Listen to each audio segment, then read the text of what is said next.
बिस्मिल्लाहिर्रहमानिर्रहीम। तो बच्चों क्वेश्चन नंबर 2 मैंने 1 आपको करवाया था पिछले लेक्चर में, और आप क्वेश्चन नंबर 3 की तरफ जा रहा हूँ। याद रखना 2 आप बहुत आसानी के साथ, बहुत सुकून के साथ कर सकते हो, क्योंकि 1 के जैसा ही 2 है, बिल्कुल सेम चीज़ें होती हैं। अब क्वेश्चन नंबर 3 में कोई नई चीज़ें होंगी जो आप सीखेंगे, तो क्वेश्चन नंबर 3 को मैं आपके सामने सॉल्व कर रहा हूँ। 4 अब आप इसके बाद खुद से करेंगे, ठीक है। अच्छा, अब देखिएगा कि बहुत सारी चीज़ें तो वही हैं, लेकिन मैं अब इन तमाम क्वेश्चंस के अंदर तमाम जो मैंने 10 क्वेश्चन अभी दिए, इसमें ना कुछ नाम चेंज करता जाऊंगा, ठीक है ना। तो वो नाम बाज़ औक़ात एक ही नाम है। मिसाल के तौर पे अगर आप याद कीजिए तो आपको कॉस्ट ऑफ गुड सोल्ड सिखाया था, है ना। अब कॉस्ट ऑफ गुड सोल्ड में आपको याद होगा कि परचेजेस में ऐड करते थे। अब वो लास्ट टाइम जो मैंने ऐड करना सिखाया था उसको नाम देते थे ट्रांसपोर्टेशन इन या इनवर्ड। यहीं पर उसको एक और नाम दे रहे हैं हम। क्या नाम दे रहे हैं? Carriage inward. अब यहाँ गौर से ज़रा सा सुनिएगा, एक बात समझाता हूँ। दरअसल कैरेज इनवर्ड या ट्रांसपोर्टेशन, आप अच्छी तरह ये समझ लीजिए कि जब एक बिजनेस मर्चेंडाइज खरीदता है, तो मर्चेंडाइज खरीदने के बाद जब वो उसको किसी गाड़ी पे, किसी ट्रक पे, किसी सुजुकी पे रख कर अपने शॉप तक लेकर आएगा, तो उसका जो किराया होगा वो हमेशा क्या कहलाएगा? ट्रांसपोर्टेशन इनवर्ड पूरा नाम देंगे। इसी तरह ट्रांसपोर्टेशन एक्सपेंस नाम देंगे, ठीक है। इसी को कैरेज इन भी शॉर्ट में लिख सकते हैं सिर्फ, या पूरा लिखते हैं कैरेज इनवर्ड। इसी तरह से इसको एक और नाम दे सकते हैं फ्रेट इन या फ्रेट इनवर्ड। ये सारे नाम अगर तुम वो पहला वाला चैप्टर याद है ना, वो लिस्ट ऑफ अकाउंट, वो अगर आप खोल के देखिएगा मेरे बच्चों, तो उसमें ये सारे नाम जो मैं कह रहा हूँ, ये सारे नाम वहाँ लिखे हैं। लेकिन यहाँ ये अच्छी तरह समझ लेना है कि अगर हमने ट्रांसपोर्टेशन वगैरह वो परचेजेस में ऐड होता है। मगर एक और बात आप यहाँ सुन लीजिए, जिस तरह हम सामान को खरीद कर लाते हैं तो इसका खर्चा होता है ना, इसी तरह बाज़ औक़ात सामान जब बेच देते हैं तो उसको कस्टमर के घर तक पहुंचाने का भी खर्चा होता है। यानी पहला वाला भी हमने क्या सीखा कि रॉ मटेरियल या चीज़ खरीद कर अपनी शॉप या अपनी ऑफिस तक लाने का खर्चा, उसको कहा ट्रांसपोर्टेशन। अब हम कह रहे हैं कि हमने सामान बेच दिया, बेच देने के बाद कस्टमर के घर तक पहुंचा देने का खर्चा। जैसे अब आप पिज़्ज़ा हट है या ये सब है, डिलीवरी करवाते हैं तो उसको कहते हैं डिलीवरी एक्सपेंस, ठीक है। तो जब हम अपनी दुकान पे लेकर आते हैं तो वो ट्रांसपोर्टेशन कहलाता है, और अपनी दुकान से जब हम भेजते हैं उस कस्टमर के घर तक तो उसको नाम देते हैं डिलीवरी एक्सपेंस। इसी को डिलीवरी एक्सपेंस भी कहते हैं, इसी को कैरेज आउटवर्ड भी कहते हैं। पिछला वाला क्या था? इनवर्ड। ये क्या हो जाएगा? आउटवर्ड। तो वही ट्रांसपोर्टेशन वैसी इनवर्ड के बजाय अगर लगा दिया जाए आउटवर्ड तो वो होगा डिलीवरी एक्सपेंस, माल को कस्टमर के घर तक का भेजने का खर्चा। तो जहन में बस ये रखना कि हमेशा यहाँ पे इनकम स्टेटमेंट में कॉस्ट ऑफ गुड सोल्ड के सेक्शन के अंदर जो चीज़ ऐड होगी वो कौन सी चीज़ होगी? वो ऐड होगी ट्रांसपोर्टेशन। अगर कभी आपको मिल जाए ट्रांसपोर्टेशन इनवर्ड बल्कि कहना चाहिए, ठीक है, लेकिन अगर कभी आ जाए आउटवर्ड तो आउटवर्ड यहाँ नहीं आएगा। आउटवर्ड है डिलीवरी एक्सपेंस, वो हमेशा लिखा जाएगा कौन से सेक्शन में? ऑपरेटिंग एक्सपेंस के इस सेक्शन में, ठीक है। तो अब मैं दोबारा अपनी बात को एक दफ़ा बता दूं ताकि मेरी बात समझ आए। मैंने सिर्फ क्या समझाया? मैंने समझाया कि सामान को लाने का एक खर्चा होता है और सामान को कस्टमर के घर भेजने का खर्चा होता है। लाने का जो खर्चा है वो नाम होता है क्या? ट्रांसपोर्टेशन इन, transportation expense, transportation inward, carriage inward, freight inward. ये हमेशा कॉस्ट ऑफ गुड्स के सोल्ड के सेक्शन में आएगा और परचेजेस के साथ ऐड हो जाएगा। लेकिन अगर उसी को भेजने का खर्चा हो, जिसको नाम देंगे delivery expense, transportation outward, carriage outward और फ्रेट आउटवर्ड, तो वो यहाँ नहीं लिखना, उसको फिर लिखेंगे कहाँ? ऑपरेटिंग एक्सपेंस में, जहाँ सैलरीज एक्सपेंस वगैरह आती है वहाँ पर, ठीक है। तो फिलहाल अगर अभी नहीं है तो नहीं है, लेकिन आगे आएगा तो ये एक बात सिखा दी। चलिए अब हम चलते हैं। तो पहला काम बिल्कुल पहले की तरह, सबसे पहले हमने इनकम स्टेटमेंट में कंपनी का नाम लिखा, इनकम स्टेटमेंट लिखा, लेकिन अब देखो मैंने इसमें नाम लिख दिया मल्टीपल स्टेप इनकम स्टेटमेंट। तो मल्टीपल स्टेप्स भी यही इनकम स्टेटमेंट होती है जो हम बना रहे होते हैं। इसी को इनकम स्टेटमेंट, इसको प्रॉफिट और लॉस स्टेटमेंट, इसी को कह दिया मल्टीपल। मल्टीपल स्टेप्स क्या है कि इसमें हर चीज़ स्टेप बाय स्टेप आ रही है, इसलिए इसको कहते हैं पहले कॉस्ट रेवेन्यू आया, फिर कॉस्ट आया, फिर एक्सपेंस आया, फिर इनकम आई, इसलिए इसको मल्टीपल स्टेप्स। तो कभी मल्टीपल स्टेप्स कह दे तो परेशान मत होइएगा, मल्टीपल स्टेप्स का मतलब भी यही वाली इनकम स्टेटमेंट है। तो अब आपने उठाया, सबसे पहले क्या लिखा, सेल्स रेवेन्यू लिखा। सेल्स रेवेन्यू आपने यहाँ से पिक की। सेल्स रेवेन्यू की वैल्यू मौजूद थी, कितनी मौजूद थी जनाब, सेल्स रेवेन्यू की वैल्यू मौजूद थी 5,06,000। ये रही सेल रेवेन्यू की वैल्यू। इस 5,06,000 को आपने यहाँ लिखा, जिसमें से आपने 10,000 और 4,000 रिटर्न और डिस्काउंट माइनस किए। 14,000 रुपये आपके पास क्या चीज़ आ गई, नेट सेल्स, टोटल सेल्स आ गए, टोटल रिटर्न और डिस्काउंट आ गया, जिसको आपने माइनस करके निकाला। 4,92,000 आपके पास है नेट सेल्स रेवेन्यू। ठीक, अब नेट सेल्स रेवेन्यू 4,92,000 आ गया, जिसमें से लेस क्या करना था, cost of goods sold. Cost of goods sold में सबसे पहले लिखेंगे मर्चेंडाइज इन्वेंट्री बिगनिंग। बिगनिंग हमेशा मौजूद होगी कहाँ, ट्रायल बैलेंस में। ट्रायल बैलेंस में मौजूद है, कितनी बिगनिंग मौजूद है, 70,000। ये 70,000 आपने यहाँ प्लेस की, 70,000 में ऐड करते हैं परचेजेस। परचेजेस में ऐड करते थे ट्रांसपोर्टेशन। यहाँ ट्रांसपोर्टेशन आज ट्रांसपोर्टेशन के नाम से नहीं है, बल्कि उसका नाम इन्होंने क्या रखा है, कैरेज इनवर्ड। जैसा कि अभी समझाया, तो कैरेज इनवर्ड प्लस किया। ग्रॉस परचेज आ गया, 290 में 10,000 ऐड किया, 3 लाख। उसमें से दो चीज़ें लेस करते हैं, परचेज रिटर्न और परचेज डिस्काउंट। अगर नहीं होगा डिस्काउंट छोड़ दीजिएगा, दोनों नहीं हो छोड़ दीजिएगा, 0 लिख दीजिएगा। फॉर्मेट पूरा करते हुए चलिए। तो 290 में 10,000 प्लस किया और फिर 3 लाख आया, 3 लाख से 6 और 2 8,000 माइनस किया, 2,92,000 हमारे पास आ गया। 292 में 70,000 को प्लस किया। गुड्स अवेलेबल फॉर सेल आ गई। मर्चेंडाइज इन्वेंट्री एंडिंग इसमें से माइनस किया आपने। एंडिंग के माइनस होते ही आपके पास क्या चीज़ आ रही है, एंडिंग के माइनस होते ही आपके पास आ रही है कॉस्ट ऑफ गुड्स सोल्ड। आपने नेट सेल रेवेन्यू से, इस फिगर से आपने माइनस किया कॉस्ट ऑफ गुड्स सोल्ड। तो माइनस करने के बाद आ गया ग्रॉस प्रॉफिट। ठीक हो गया, ये ग्रॉस प्रॉफिट आ गया आप लोगों के पास 2,10,000। इस ग्रॉस प्रॉफिट से आपको लेस करना था ऑपरेटिंग एक्सपेंसेस। क्या समझाया था ऑपरेटिंग एक्सपेंसेस के लिए, आप सबसे पहले यहाँ से पिक कीजिए ट्रायल बैलेंस में कौन कौन से एक्सपेंसेस हैं, तो हमें नजर आ रहे हैं। फिर अभी वही नाम है, एक सैलरीज एक्सपेंस है, इंश्योरेंस एक्सपेंस है और जनरल एक्सपेंस है। ये 3 एक्सपेंस हैं, इन तीनों एक्सपेंस को यहाँ लिखेंगे। जैसा कि पिछले उसमें था, सैलरीज एक्सपेंस अगर मौजूद है तो सैलरी एक्सपेंस को लिखने से पहले 70,000 है सैलरी, नहीं 64,000 है सैलरी एक्सपेंस। यहाँ पे देखिए सैलरी एक्सपेंस की वैल्यू 64,000 नजर आ रही है। इसको चेक करते हुए हम देखेंगे कि 64,000 के बाद सैलरीज कोई पेएबल तो नहीं है, तो हमें एक नजर आ रहा है सैलरीज। पेएबल की जगह यहाँ एक लफ्ज लिखा हुआ नजर आ रहा है, क्या, सैलरीज आउटस्टैंडिंग। तो याद रखिए, आपको बताया था पिछले वाले लेक्चर में, आउटस्टैंडिंग बोले, पेएबल बोले, अक्रूड बोले, ये सबका मतलब एक ही होता है। तो पेएबल अक्रूड जो है इस वक्त मौजूद है, और वो मौजूद है हमारे पास, कितना मौजूद है जनाब, वो पेएबल अक्रूड मौजूद है कितना, 6,000। तो अब ऊपर अगर हम देखते हैं तो हमारे पास मौजूद सैलरीज एक्सपेंस थी, कितनी मौजूद थी, सैलरी एक्सपेंस मौजूद थी 64,000। तो सैलरीज एक्सपेंस 64,000 में आप प्लस कर देंगे, कितना प्लस कर देंगे, आप प्लस कर देंगे इसमें 6,000। तो 64 में 6,000 को जब आप प्लस करेंगे तो आपके पास टोटल सैलरीज एक्सपेंस की वैल्यू 70,000 हो जाएगी। ठीक है बच्चों, इसी के बाद सैलरी एक्सपेंस मौजूद था इंश्योरेंस एक्सपेंस। इस दफ़ा इंश्योरेंस एक्सपेंस ऐसे मौजूद था, प्रीपेड वाला नहीं था, लेकिन इंश्योरेंस यहाँ पर नीचे बता रहा है कि उसमें से प्रीपेड है या अनएक्सपायर्ड है। तो अब इंश्योरेंस एक्सपेंस में से 50,000 में से प्रीपेड 2,000 माइनस कर दीजिए, इंश्योरेंस एक्सपेंस आ जाएगा 48,000। ठीक हो गया। जनरल एक्सपेंस की कोई एडजस्टमेंट नहीं है, जनरल एक्सपेंस है 4,000, तो 20,000 जनरल एक्सपेंस 20,000 है। जनरल एक्सपेंस को ले जाके एज इट इज 20,000 इधर लिख दीजिए। जनरल एक्सपेंस के बाद अब जो एक्सपेंस एक नया आ रहा है, उस एक्सपेंस का नाम है ऑफिस सप्लाईज एक्सपेंस। ठीक है, ये पिछले वाले सवाल में नहीं था।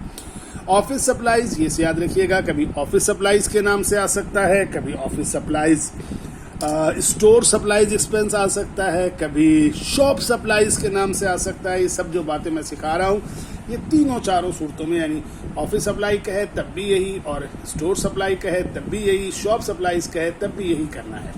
अगर आप नोट कीजिएगा तो फिर इसमें समझिए पहली बात ये कि देखिए सप्लाईज कौन से आइटम होते हैं। अगर ऑफिस सप्लाईज बोले तो स्टेशनरी के आइटम होते हैं, वो स्टेशनरी के आइटम जो हम साल के दौरान खरीदेंगे।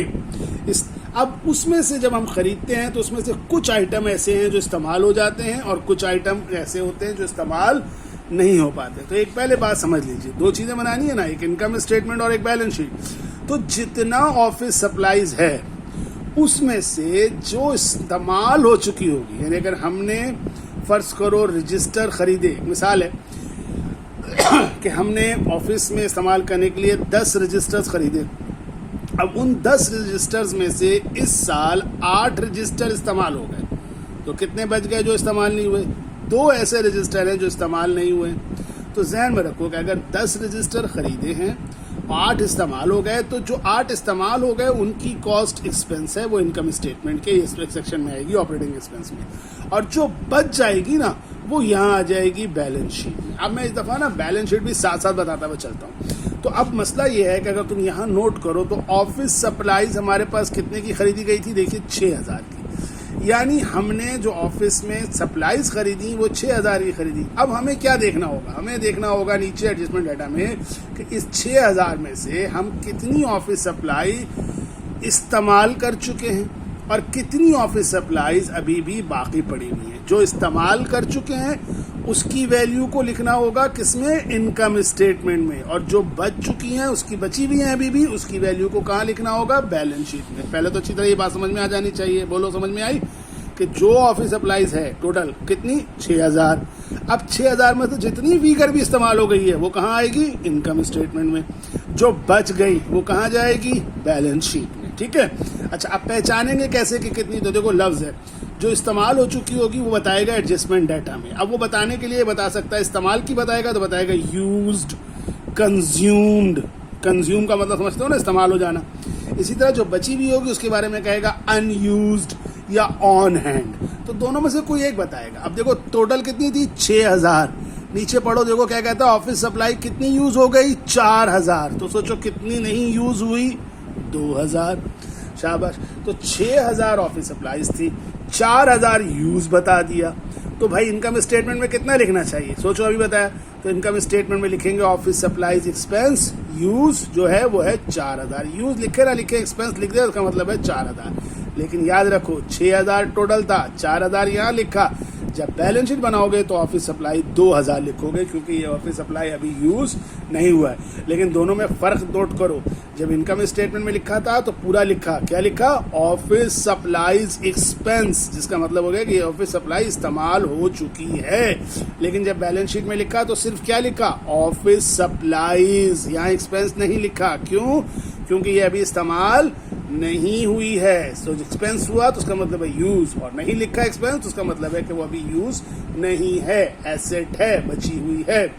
तो आज के बाद याद रहेगा कि जब भी कभी हमें कोई ऑफिस सप्लाईज की फिगर दे, स्टोर सप्लाईज की फिगर दे, शॉप सप्लाईज की फिगर दे, ठीक है, तो देखेंगे कि उसमें से कितना एक्सपेंस हो चुका है, यानी कितना यूज हो चुका है। जितना यूज हो चुका है वो ले जाके कहाँ लिखेंगे? इनकम स्टेटमेंट में। जितना यूज नहीं हुआ है, जो बच गया है, उसकी फिगर कहाँ लिखेंगे? बैलेंस शीट में। जो यूज हो चुकी है उसको क्या नाम देंगे? Office supplies expense. और जो नहीं यूज हुई उसको सिर्फ क्या नाम देंगे? Office supplies. ठीक है, तो ये हो गया ऑफिस सप्लाईज का नया पॉइंट था, ये समझाया आपको। ठीक हो गया। इसके बाद आपने सीखा, इसमें आ गया ऑफिस, फिर आपको सिखाया था, बताया था बैड डेट एक्सपेंस के बारे में। दिया हुआ बैड डेट एक्सपेंस बगैर किसी उसके आपको कितना दिया हुआ है बैड डेट एक्सपेंस की वैल्यू? इसको नहीं मुझे ऊपर करना था, इस वाले को थोड़ा सा ऊपर करना चाह रहा था। हाँ, तो बैड डेट एक्सपेंस की वैल्यू आपको दी हुई है 6000। कुछ नहीं, बैड डेट एक्सपेंस यहाँ लिख दिए 6000। अब याद है ना, बैड डेट एक्सपेंस अगर यहाँ 6000 लिख रहे हैं तो यहाँ अकाउंट रिसीवेबल से देखिए 6000 किस नाम से? अलाउंसेस फॉर बैड डेट के नाम से। यहाँ से क्या हो जाएगा? माइनस हो जाएगा। ठीक हो गया। इसके बाद फिर होगा डेप्रिसिएशन एक्सपेंस। डेप्रिसिएशन एक्सपेंस लिखेंगे 8000। डेप्रिसिएशन एक्सपेंस 8000 यहाँ लिखेंगे।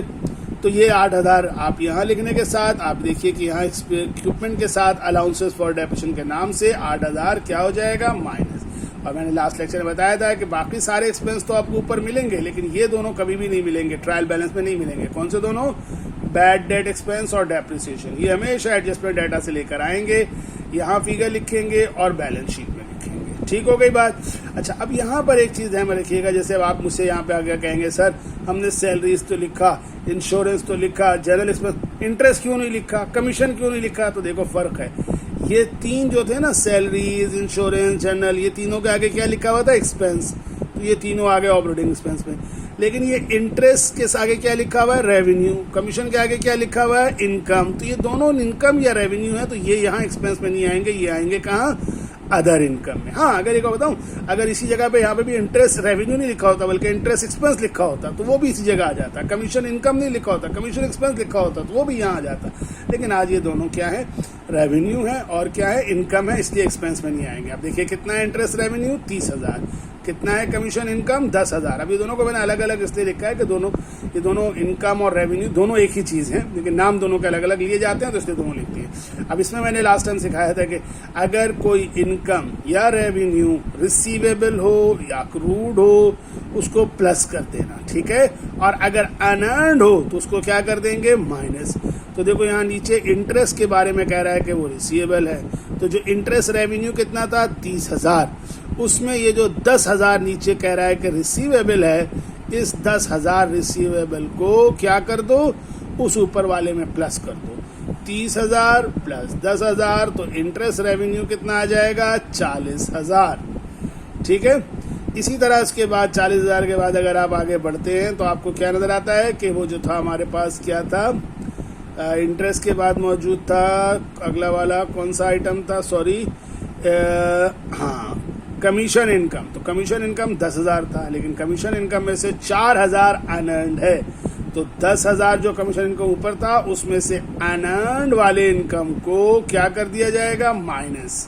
तो 10,000 में से माइनस किया, कितना आ गया? 6,000। अब याद रखिएगा, ये देखिए कि जो अनअर्न्ड होगा वो यहाँ लायबिलिटी साइड पे आ जाएगा 4,000, ये वाली साइड पे देखिए, ये 4,000 यहाँ लिखा हुआ आएगा कमी अनअर्न्ड। और जो रिसीवेबल था, इंटरेस्ट रिसीवेबल, वो यहाँ आ जाएगा 10,000। ठीक है।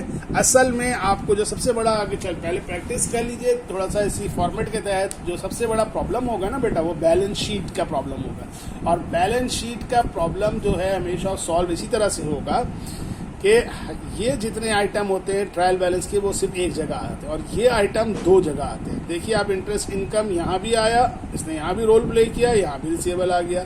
ये कमीशन अनअर्न्ड यहाँ भी रोल प्ले किया और यहाँ भी आ गया। तो ये वाली चीज के बाद बैलेंस शीट आपकी टैली होगी। लेकिन बहरहाल अभी तो आप सिर्फ जो मैंने आपको फॉर्मेट बना के दिया है, यानी आप सिर्फ ये कीजिए कि भैया आपको ये फॉर्मेट दिया हुआ, आप इस फॉर्मेट में तकरीबन सारी चीजें लिखी हुई हैं, उसके अंदर आप जो है ना वैल्यूज फीड करते चले जाइए। आप बिल्कुल परफेक्टली अपना काम करते चले जाएंगे। ठीक हो गया।